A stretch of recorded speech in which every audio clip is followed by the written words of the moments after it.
Pemirsa Sindo Siang, kita awali dengan informasi. Petugas gabungan menangkap 11 orang dalam razia penegakan ketertiban umum di kawasan Sawah Besar, Jakarta. Mereka yang tertangkap adalah Pak Oga dan juru parkir liar, kemudian dibawa ke panti sosial untuk mendapatkan pembinaan.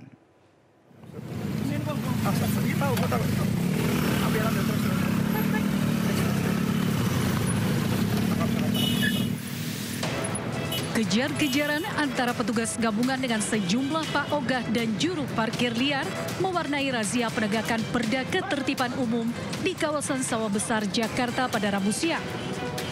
Pak Ogah yang ketakutan berlari menyeberangi jalan, namun sayang petugas berhasil menangkapnya. Nggak dapat, Pak. Terus ngapa lari tadi? Lari. Takut, Pak. Takut kenapa? Takut tangkap? Iya. Takut Mana uang lu? Mana uang lu? Gak ada, belum dapat. Belum dapat. Tapi sering parkir di sini tapi? Sering parkir di sini tapi? Kagak, baru ini. Baru ini?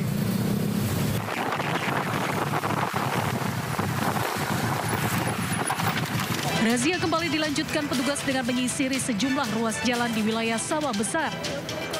Satu persatu Pak Ogah dan juru parkir liar yang tengah beroperasi ditangkap petugas.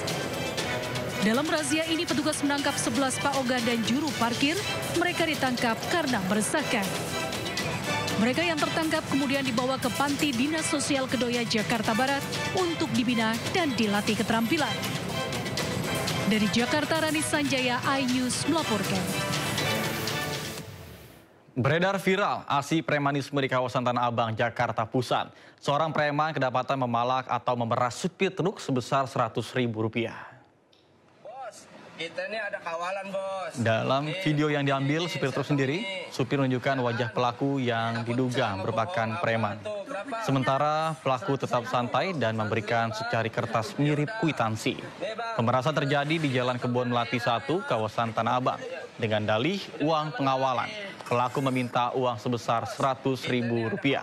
Menanggapi insiden ini, aparat Polsek Metro Tanah Abang telah bergerak untuk menangkap pelaku. Dan pelaku rupanya sudah beberapa kali melakukan pemerasan supir truk yang melintas. Ya udah, nih Bang, kita tahu beres ya. Udah cukup.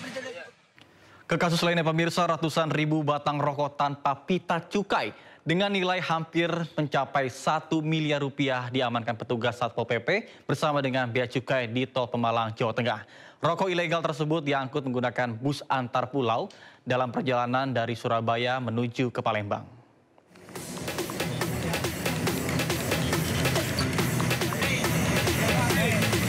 Petugas Satpol PP bersama Bea Cukai mengamankan ratusan ribu rokok ilegal di sebuah bus di rest area KM 319, Ampel Gading, Kabupaten Pemalang. Dari hasil pemeriksaan, petugas menyita sebanyak 84 karton rokok tanpa pita cukai, yang masing-masing karton berisi 8.000 batang rokok. Total ada 672.000 batang rokok ilegal yang disita. Penggerebekan ini berdasarkan informasi dari masyarakat terkait pengiriman rokok ilegal yang melintas di wilayah Pemalang. Akibat rokok ilegal ini, potensi kerugian negara ditaksir mencapai Rp650 juta. Mereka bahwa saat ini masih kita lakukan penelitian lebih lanjut, ya, karena ini baru saja ditindak tadi siang, kita akan kembangkan lagi. Tentunya kita pinginnya sih menangkap sampai ke pembuatnya. Tetapi saya sampaikan bahwa karena ini pengikutnya adalah angkutan umum dalam hal ini bis, ya, sehingga tidak bisa langsung kita ambil, kita izinkan untuk melanjutkan perjalanan terlebih dahulu. Nanti akan kita panggil atau kita akan kalau benar kita jemput kalau. Ini petugas masih melakukan penyelidikan untuk mengetahui identitas pengedar atau produsen rokok ilegal tersebut. Dari Pemalang, Jawa Tengah, Suryono Soekarno, iNews melaporkan. Pemirsa, polisi menggerebek sebuah rumah yang diduga menimbun solar di Kabupaten Pangkep, Sulawesi Selatan. Dalam interogasinya, terduga pelaku mengaku menggunakan solar untuk keperluan pertanian.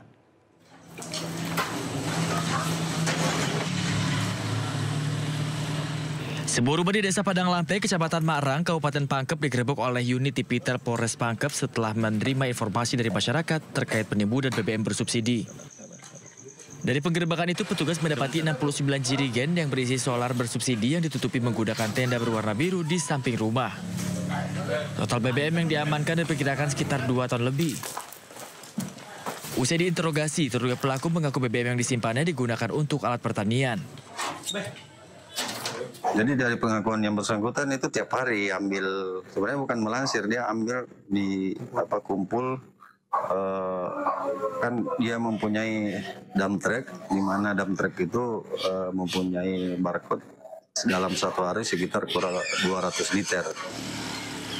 Terduga pelaku mengaku solar diambil dari beberapa SPBU menggunakan mobil dump truck yang dilengkapi barcode resmi dari Pertamina. Untuk sementara terduga pelaku masih menjalani pemeriksaan di Mapolres Pangkep dan seluruh barang bukti telah diamankan di Posko Resmo Polres Pangkep untuk proses penyidikan lebih lanjut. Dari Kabupaten Pangkep, Sulawesi Selatan, Udin Syahrudin, A-News melaporkan.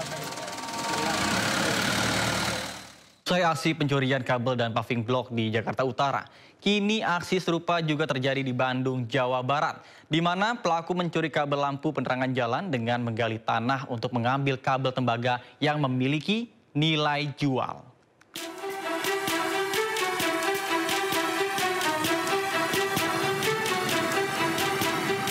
Pelaku pencurian kabel tembaga terekam video amatir warga di Jalan Riau, Kota Bandung, Jawa Barat.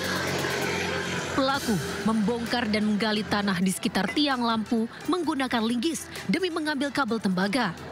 Tidak hanya itu, pelaku juga turut menggasak komponen sehingga sejumlah lampu penerangan jalan mati.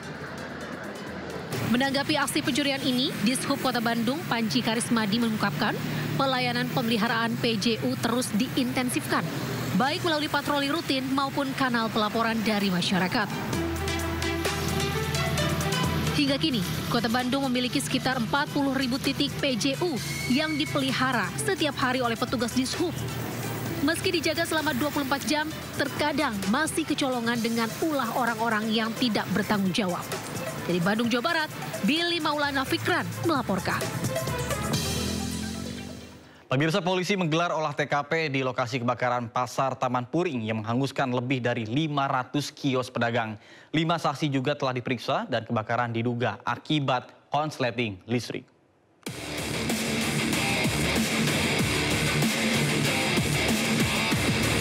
Tim Puslapor Polri mulai melakukan olah TKP pasca kebakaran yang menghanguskan lebih dari 500 kios di Pasar Taman Puring, Kebayoran Baru, Jakarta Selatan.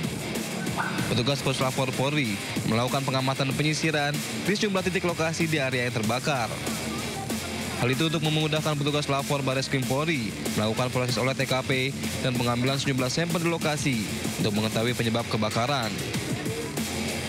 Selain melakukan olah TKP, polisi juga memeriksa 5 orang saksi mata yang mengetahui awal mula kebakaran terjadi. Sudah berapa saksi Pak ini periksa Pak? Saksi-saksi yang sudah diperiksa adalah 5 orang saksi yang sudah diambil keterangannya. Dan kami tetap melakukan polis lain terhadap TKP kebakaran itu. Kita masih melakukan pendalaman lagi. Kita juga berempati kepada pihak korban, dalam hal ini adalah pemilik kios yang telah mengalami musibah. Kami berharap ada solusi dan pengungkapan penyebab daripada kebakaran. Nantinya, hasil olah TKP dan penyebab kebakaran akan diumumkan oleh tim Puslapor Polri dalam waktu 1 minggu ke depan. Tim Liputan iNews melaporkan.